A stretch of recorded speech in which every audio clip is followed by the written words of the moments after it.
예, 함께 은혜 받으실 하나님의 말씀은 마가복음 13장 1절에서 8절까지입니다.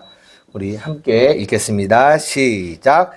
예수께서 성전에서 나가실 때에 제자 중 하나가 이르되 선생님이여 보소서, 이 돌들이 어떠하며 이 건물들이 어떠하나이까? 예수께서 이르시되 내가 이 큰 건물들을 보느냐?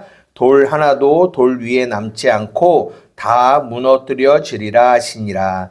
예수께서 감람산에서 성전을 마주대하여 앉으셨을 때에 베드로와 야고보와 요한과 안드레가 조용히 묻되 우리에게 이르소서, 어느 때에 이런 일이 있겠사오며 이 모든 일이 이루어지려 할 때에 무슨 징조가 있사오리까? 예수께서 이르시되 너희가 사람의 미혹을 받지 않도록 주의하라. 많은 사람이 내 이름으로 와서 이르되 내가 그라하여 많은 사람을 미혹하리라. 난리와 난리의 소문을 들을 때에 두려워하지 말라. 이런 일이 있어야 하되 아직 끝은 아니니라. 민족이 민족을, 나라가 나라를 대적하며 일어나겠고 곳곳에 지진이 있으며 기근이 있으리니 이는 재난의 시작이니라. 아멘. 예. 예, 오늘도 저 먼 캐나다에서 함께 예배하는 우리 식구들과 그리고 또 각자 가정에서 또 이렇게 영상으로 예배하는 식구들 그리고 또 인터넷으로 예배하는 식구들에게 하나님의 은혜가 있기를 원합니다.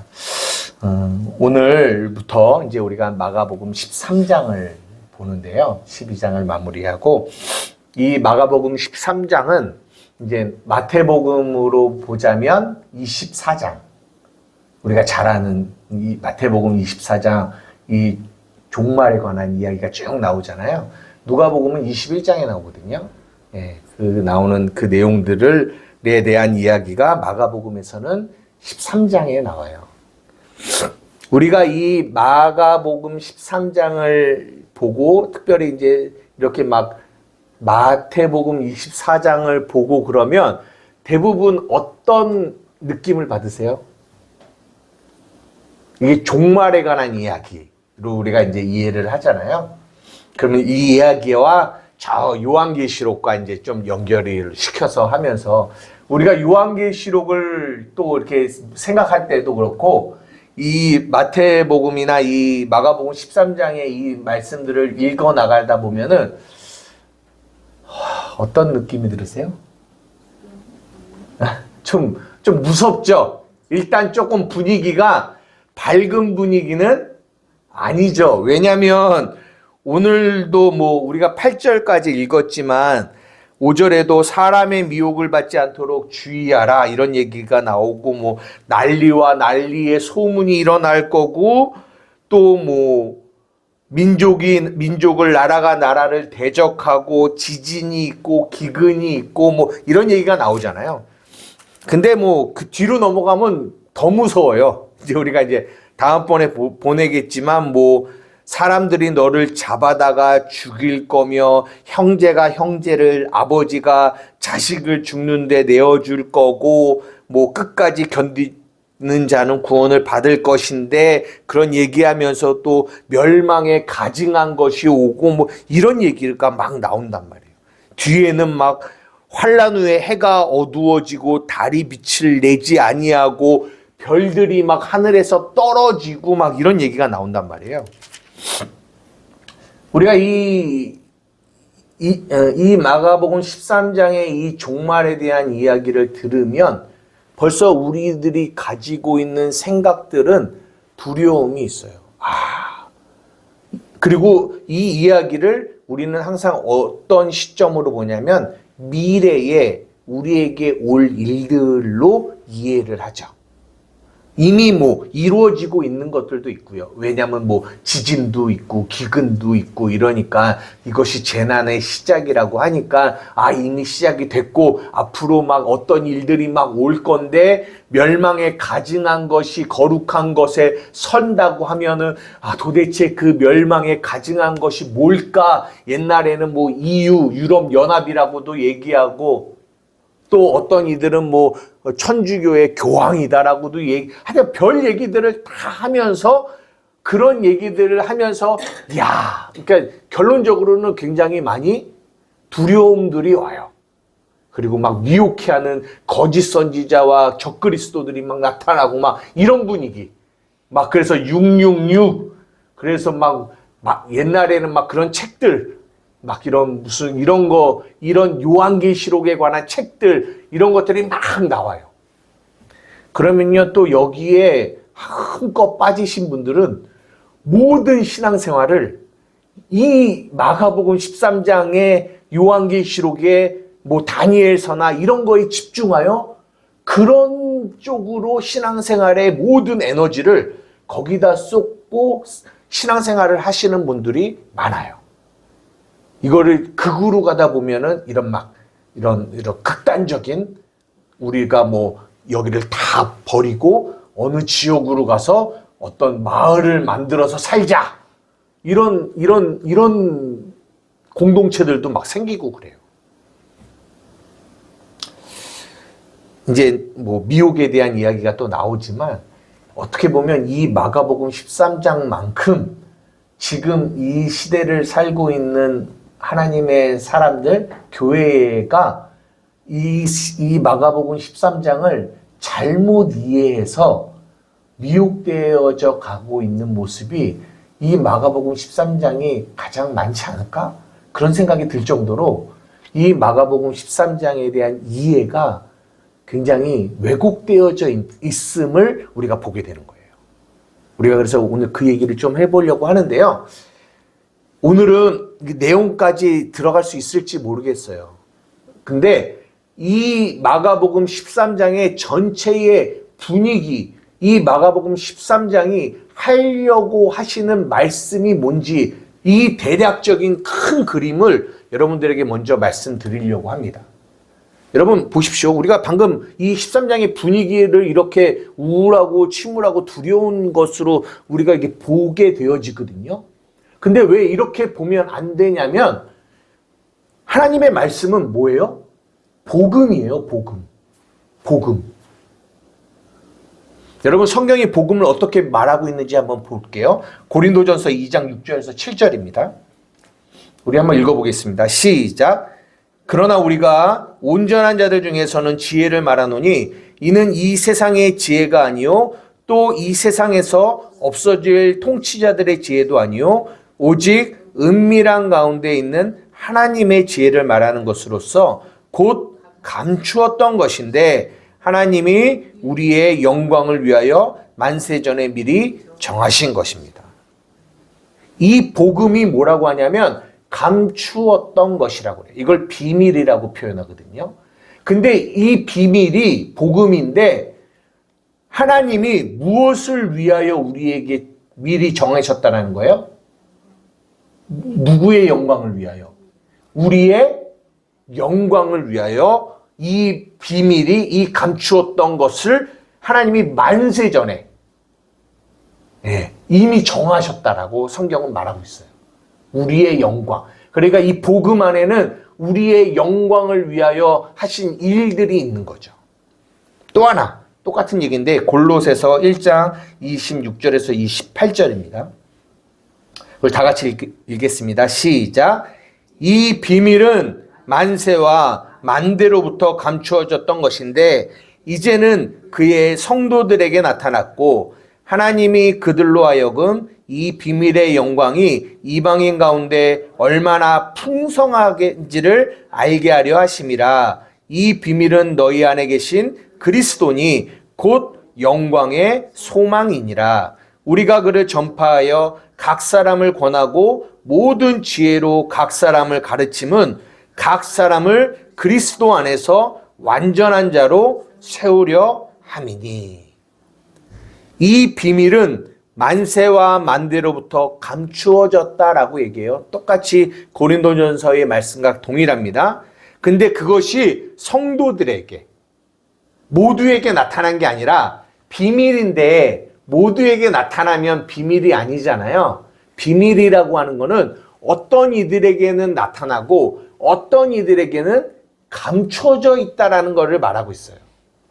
근데 이 비밀이 누구에게 나타났냐면 성도들에게 나타났고, 하나님이 그 성도들로 하여금 이 비밀의 영광이 얼마나 풍성한지를 알게 하려고 하세요.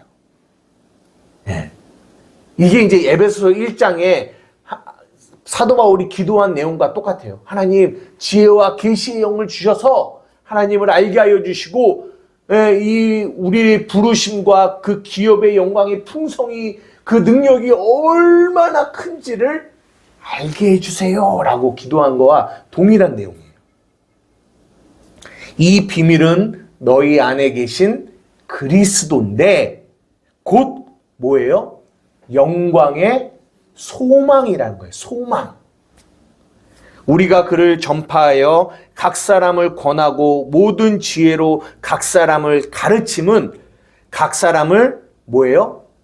그리스도 안에서 완전한 자로 세우려고 하시는 거예요. 그러니까 이 비밀이 하는 일이 뭐냐면 그리스도 안에서 우리를 완전한 자로 세우는 거예요. 좋은 거예요? 나쁜 거예요? 좋은 거죠. 그래서 복음을 좋은 소식, 굿 뉴스라고 하는 거예요. 그 안에는 소망이 담겨 있어요. 영광의 소망이. 그 안에는 우리를 그리스도 안에서 완전한 자로 세우시려는 하나님의 그 뜻이 있다는 거예요.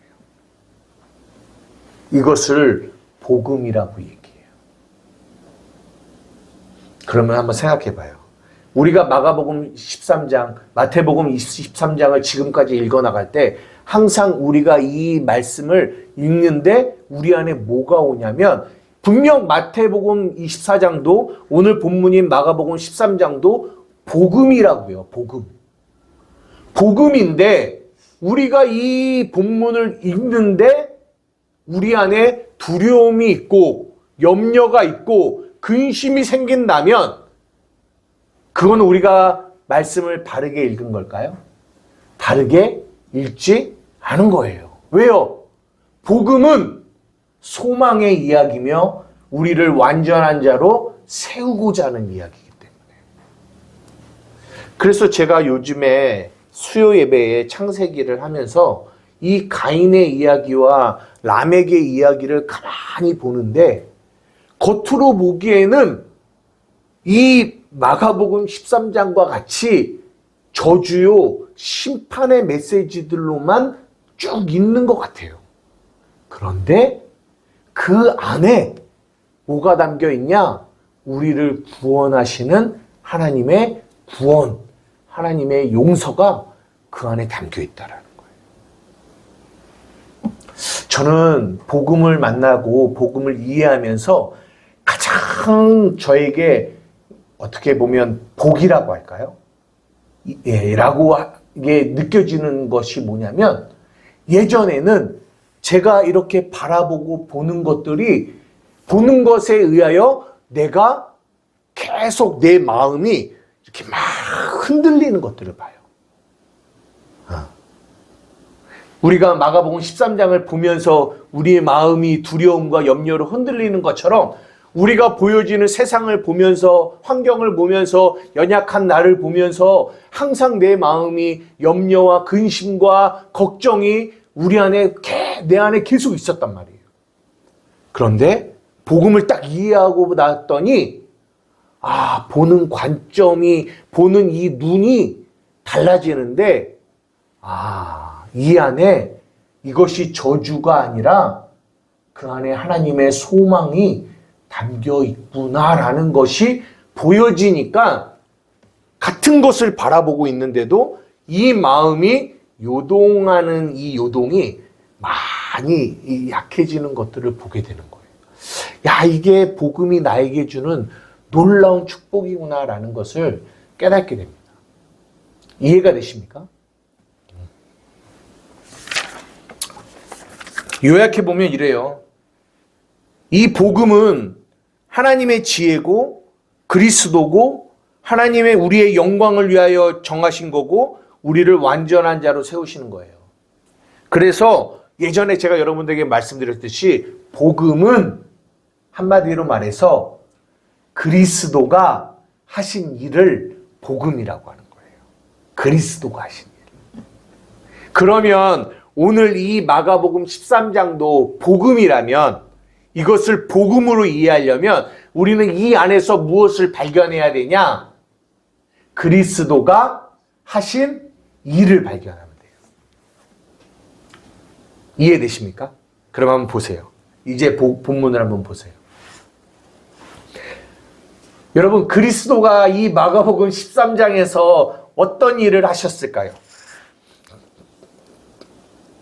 너무 뒤에는 기니까요. 1절, 2절을 통하여 그리스도가 하신 일이 뭘까요? 1절, 2절. 1절, 2절이 이미 마가복음 13장에 무슨 이야기를 할지를 이미 1절, 2절에 다 말해놓고 있어요. 무슨 이야기를 할까요? 네?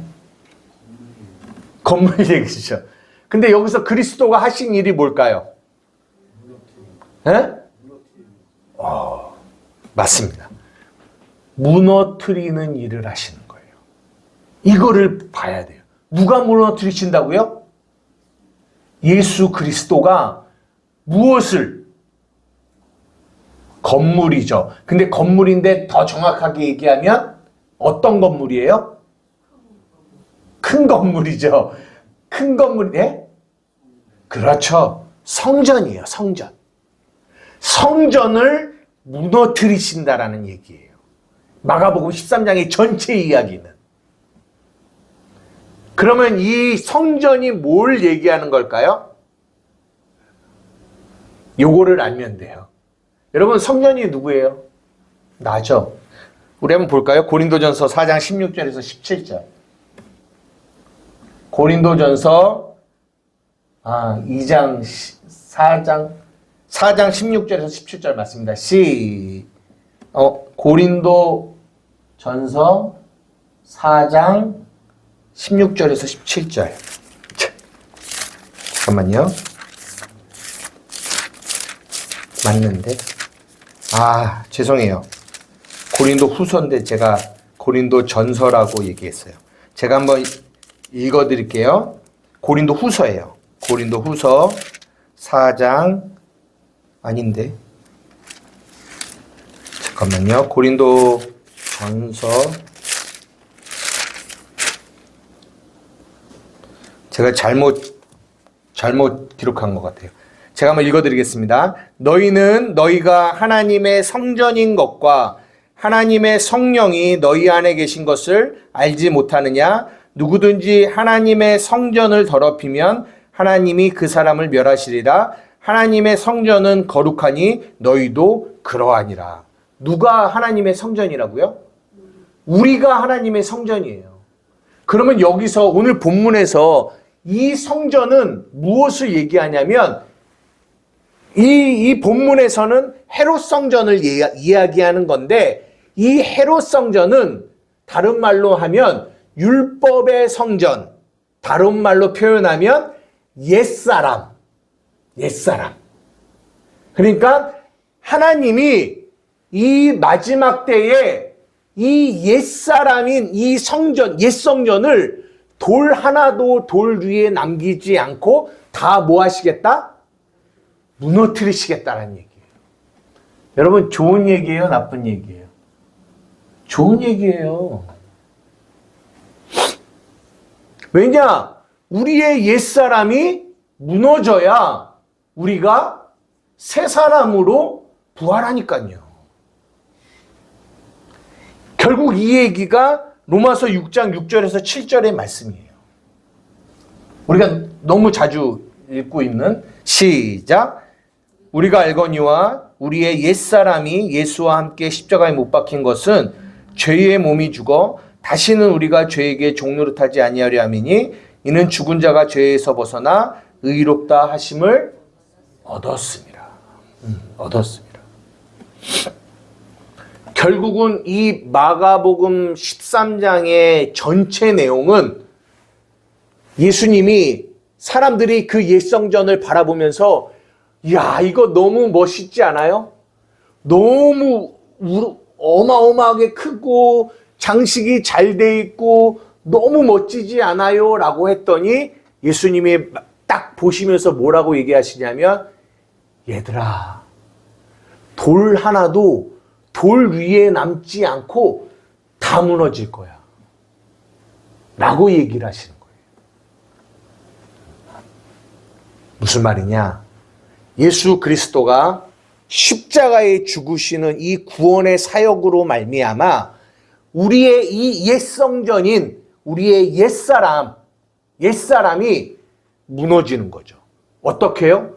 돌 하나도 돌 위에 남지 않게끔 무너지는 거예요. 그리고 우리 안에 새 사람으로 부활하는 거죠. 여러분 이거를 어디서 알 수 있냐면 8절 한번 띄워주실래요? 이게 우리 본문 8절. 8절에 보면 민족이 민족을 나라가 나라를 대적하며 일어나겠고 곳곳에 지진이 있으며 기근이 있는데 이게 재난의 시작이라고 얘기해요. 근데 조금 해석이 아쉬워요. 왜냐하면 재난의 시작인데 이 재난이라는 이 말의 뜻이 뭐냐면 해산의 고통이란 뜻이에요. 해산의 고통의 시작입니다 라고 표현하는 거예요. 이런 일들이 미혹하는 일이 있고 나라가 나라를 대적하고 난리와 난리의 소문이 있고 기근이 있고 지진이 있는데 이것이 끝이 아니야, 재난의 시작이야 라고 얘기한단 말이에요. 근데 우리가 그냥 알면 재난의 시작이구나 이렇게 보는데 원래 원어로 보면 재난의 시작이 아니라 해산의 고통의 시작이야 라고 얘기하는 거예요. 그러면 해산의 고통은 좋은 거예요? 나쁜 거예요? 어머니, 영애 집사님을 뵈셨잖아요. 뱃속에. 그러면 이제 뵈면 고통이 온단 말이에요. 이 고통. 그죠?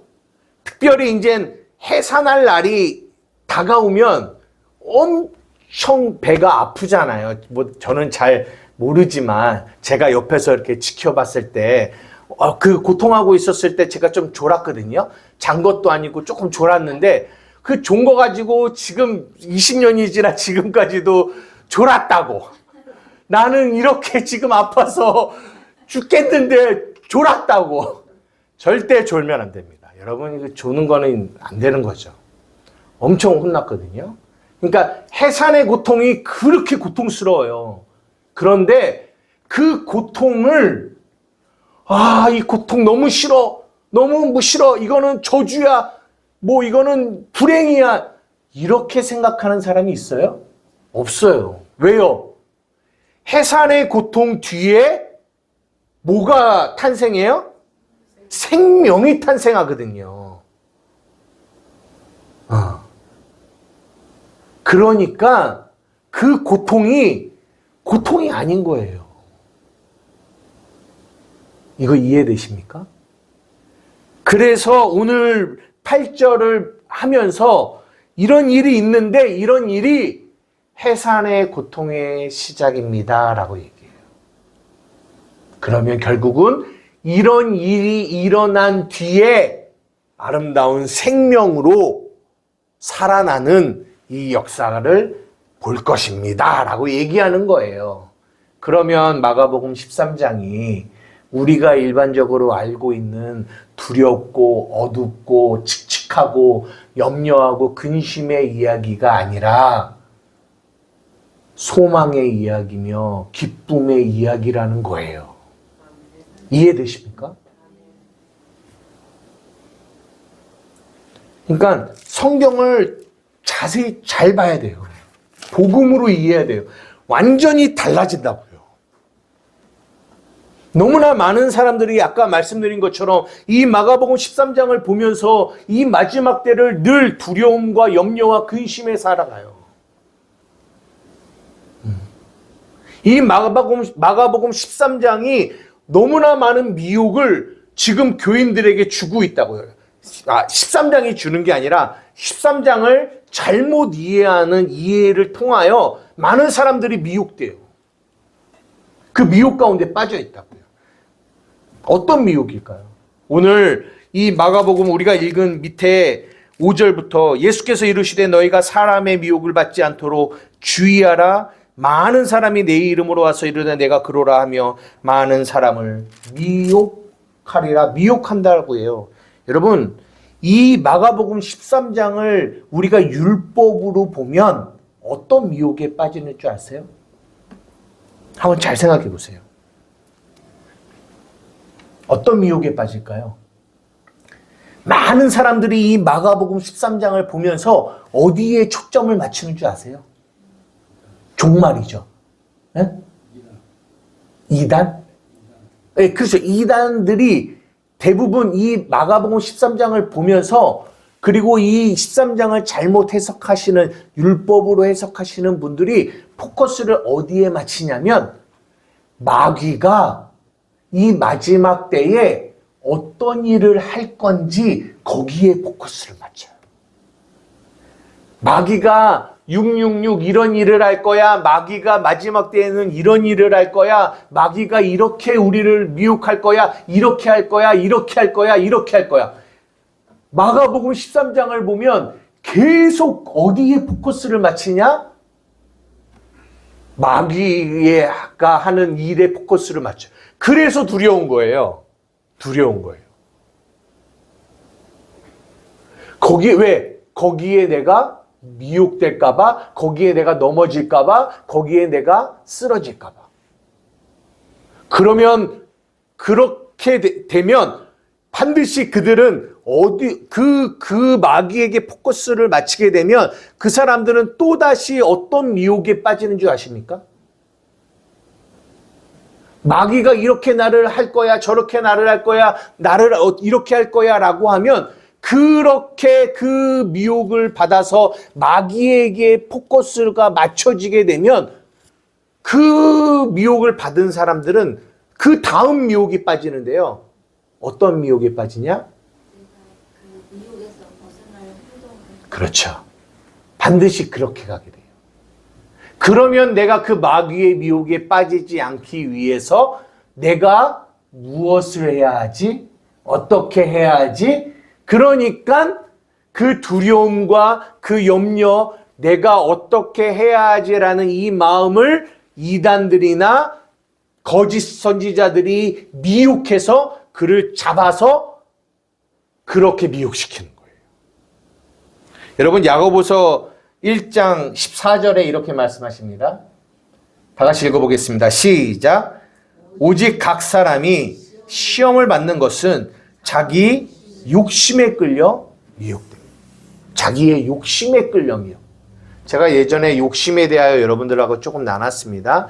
욕심은 어디서부터 나오냐면 결핍에서부터 나와요. 왜냐하면 욕심은 무언가를 채우려고 하기 때문에. 그러니까 마귀가 이 마지막 때에 우리를 미혹할 때 무엇으로 미혹하냐면 항상 어떻게 미혹하냐면 너희는 지금 부족해. 성경에도 마태복음 24장에도 너희들 준비해라, 너희들 깨어있어라, 너희들 뭐해라 이런 얘기가 나오잖아요. 그래서 우리가 겉으로 보면 아 맞다, 내가 지금 준비하고 있지 않지? 아 맞다, 내가 깨어있지 않지? 그러면 내가 준비하기 위해서는 무엇을 해야 하며 깨어있기 위해서는 무엇을 해야 하지? 아 마귀가 나를 이렇게 괴롭히는데, 이렇게 마지막 때에 공격하는데 나는 어떻게 준비해야 되지? 그러면서 계속 뭐에 집중하냐? 나의 행위에 집중하게 돼요. 내가 무엇을 해서 준비하고 해서 깨어 있어야 되는 것처럼. 그러면 이 안에 계속 뭐 하게 돼요? 준비해야 하는 누구에 집중해요? 나에게 집중해요. 부족한 나에 집중해요.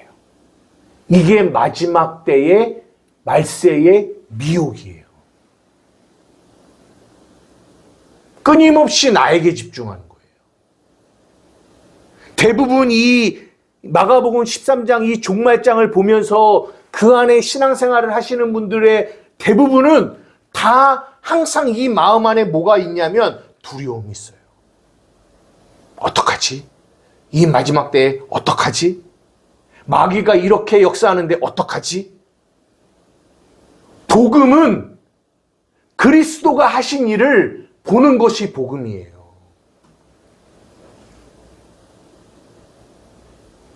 마가복음 13장에는 마귀가 무엇을 하는다 여기에 포커스를 맞춰서 나와 있는 게 아니라 뭐예요? 예수 그리스도가 우리의 옛 성전을 무너뜨리시고 그 해산의 고통을 통하여 우리를 생명으로 살리신다 이 얘기를 하고 있다니까요. 그래서 요한계시록이 다 그 얘기를 하고 있는 거예요. 복음을 얘기하고 있는 거예요.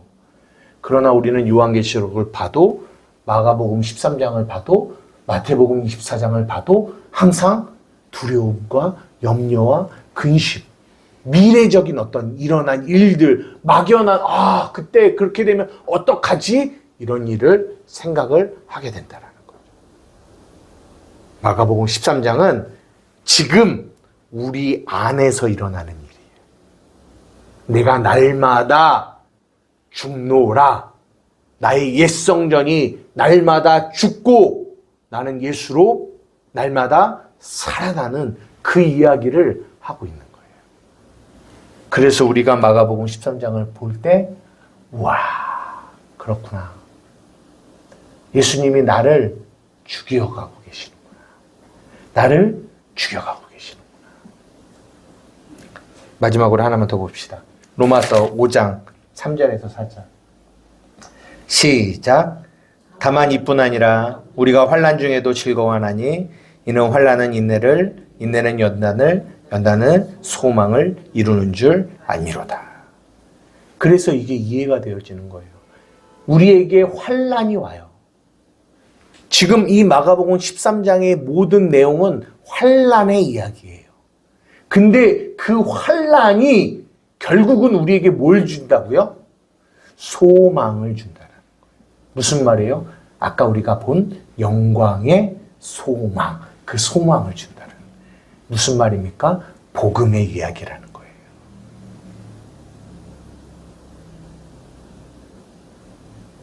사랑하는 우리 한마음교회 성도 여러분, 이 마가복음 13장을 다 이게 오해되어지는 너무나 많은 이들이 이 종말에 관하여 오해함으로 인하여 잘못된 신앙생활을 하고 있는 이들이 너무 많이 있어요.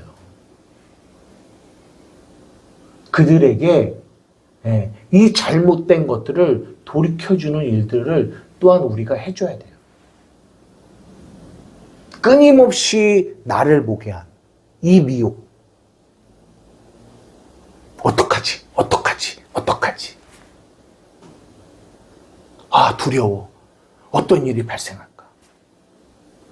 마가복음 13장은 그런 이야기가 아니라는 것을 여러분 꼭 이해하시기 바랍니다. 원래는 조금 더 미혹이라는 이 부분을 설명을 여러분들에게 드리려고 했다가 오늘은 좀 말씀을 마치려고 하는데요. 이 마가복음 13장의 이야기는 뭐예요? 우리의 옛 성전을 무너뜨리는 얘기예요. 근데 아까 찬양을 이렇게 가만히 부르면서 우리가 아까 괴로울 때 주님의 얼굴 보라, 능력의 주님 바라보아라, 힘이 없고 내 마음 연약할 때 이 찬양을 불렀잖아요. 이 찬양을 가만히 부르는데 어떤 생각이 들었냐면은 이게 결국은 오늘 마가복음 13장의 이야기를 압축해서 이야기해 주고 있는 거예요. 무슨 말이냐면 결국은 하나님이 우리의 이 옛사람이 누구예요? 한마디로 말해서 아까도 잠깐 우리가 저기서 말씀을 나눈 것처럼 옛사람은 내 힘으로 살아가는 사람이에요. 내 힘. 내 힘으로 살 수 있다라는 거예요. 아까 맹세에 대하여 조금 얘기했거든요. 마태복음 5장에 보면 맹세하지 말라 이 얘기 있잖아요. 그러니까 맹세한다라는 말이 안에 담겨 있는 말이 무슨 말이냐면 맹세는 누구만 할 수 있어요? 하나님만 하실 수 있거든요. 왜냐하면 맹세라는 이 말 안에는 7번 말하다라는 뜻이 있어요. 이거는 완성의 숫자예요. 그러니까 반드시 내가 이거를 할 거야. 이게 맹세거든요. 그런데 사람이 맹세를 할 수 있나요? 없나요? 없죠. 인간은 절대 맹세를 못해요. 근데 인간은 평생 맹세하며 살아가요. 내가 할 거야. 내가 할 수 있어. 내가 돌볼 수 있어. 내가 이끌 수 있어. 그래, 왜? 자기가 힘이 있다라고 생각하니까. 근데 하나님이 맹세하지 말라라고 말하시면서 뭐라고 우리에게 가르쳐 주시냐면 너는 절대 맹세할 수 없는 사람이야. 그런 얘기를 해요. 아까 노 집사님이 그런 얘기를 해요. 지금까지, 과거서부터 지금까지는 이렇게 하나님의 은혜를 이렇게 알고 감사도 느낀대요. 근데 이제 나이가 먹어가니까, 지금 어머님 앞에서는 제가 감히 말씀드릴 수는 없지만, 나이가 먹어가니까 뭐가 빠져요? 힘이 빠진다라는 표현을 쓰시더라고요. 힘이 빠지니까 이게 염려가 온다라는 거예요. 왜? 힘이 빠지니까 할 수 있는 일이 없어지잖아요. 그게 뭐냐? 그러면은 세상적으로 봤을 때는 그게 저주예요. 왜? 할 수 있는 힘이 없어지니까. 근데 복음으로 봤을 때는 뭐예요? 그게 축복이에요. 내가 힘이 있으면 그 사람은 뭘 멈추지 않냐면 끝까지 맹세하는 일을 멈추지 않아요. 내가 할 수 있어. 내가 할 거야. 근데 나이가 들어가고 힘이 빠지면 이제는 뭘 깨닫게 되냐? 내가 할 수 없다라는 걸 깨닫게 돼요. 여러분, 예수님이 우리의 옛사람을 돌 하나도 돌 위에 남지 않고 다 무너뜨리신다라고 하시잖아요. 그 일을 어떻게 하시는 줄 알아요? 힘 빼게 하시는데요. 어떻게 힘을 또 빼시냐면 우리가 점점점 늙어가요. 점점점 늙어가요. 그냥 자연의 순리 같잖아요. 시간이 지나면서 자연스럽게 온 것 같잖아요. 아니요. 그 안에도 하나님의 은혜가 담겨 있어요. 아까 힘이 없고 내 마음 연약할 때 이 찬양을 가만 부르는데 이 안에서 그 마음이 싹 올라오는데 어떤 마음이 올라오냐면 어머니한테 주시는 마음이 올라오는 거예요. 예전에는 나이가 먹으면 예수 믿기 어렵다 이런 얘기들을 많이 하셨어요. 예수는 젊어서 믿어야지. 젊어서 믿어야 뭐 활동도 하고 충성도 하고 모두 하고 하지. 근데 그거는 저는 잘못된 얘기라고 생각해요. 예전에는 그게 맞다고 생각했어요. 왜? 젊어야 할 수 있는 일이 많으니까. 근데 제가 복음을 이해하고 나니까 그 말이 꼭 맞지는 않구나. 왜요? 나이가 딱 먹어가면 무엇을 깨닫게 되냐면 내 힘으로 할 수 없음을 이제는 깨닫게 돼요. 이거는 나이가 먹어가면 먹어갈수록 자연스럽게 깨닫게 되어지는 은혜예요. 하나님의 은혜. 이것이 안 깨달아지기 때문에 우리 같은 사람들은 하나님이 많은 환난과 기근과 이런 것들을 족해서 우리를 막 흔드셔요. 흔드셔서 이걸 깨닫게 하시거든요. 근데 나이가 드시면 그렇게 흔들지 않아도 저절로 알게 돼요. 영두야, 어머니한테 이거를 얘기해 줘라. 뭐라고 얘기해 주냐면, 이건 그냥 제 안에 들은 감동이에요. 기도를 가르쳐 주는데 이렇게 기도하라고 가르쳐 줘라. 뭐라고 가르쳐 주냐면, 자녀를 위하여 이렇게 기도해라. 하나님, 내 힘으로 이제는 이 자녀들을 할 수 있는 힘이 내게서 없으니 하나님, 내 자녀들을 붙들어 주십시오. 도와주십시오. 이렇게 기도해라. 또 하나가 제 마음에 떠오르는데요. 하나를 또 기도하기를 원하시는데 이렇게 기도하기를 원하신대요. 하나님, 내 자신이 이제는 나이 먹어 이제는 힘이 없습니다. 살아갈 날보다 죽을 날이 가깝습니다. 하나님, 내 영혼을 하나님이 도와주십시오. 이 두 가지를 위해서 기도하래요. 어머니, 기도해요? 할렐루야! 맞아요. 그렇게 기도하는 거예요. 힘이 없어요. 힘이 없어요. 이거를 위해서, 그러니까 예수님을 만난다라는 거는요, 이거를 깨달아가는 게 예수님을 만난다고, 나 예수님 믿어요 하면 갑자기 예수님이 그냥 뿅 하고 안에 들어와서, 나 예수님 믿어. 이게 아니라고요. 예수님을 믿는다라는 것은 이것을 깨닫는 거예요. 깨닫는 거예요. 그러나 세상 사람들은요, 나이가 먹어도요, 악착같이 자신의 힘을 놓고 싶지 않아요. 이거를 인정할 수 없어요. 왜 내가 늙어야 되는 거야? 왜 내가 힘이 빠져야 되는 거야? 왜 내가 할 수 있는 일이 없어져야 되는 거야? 그래서 막 이를 으드득 갈아요.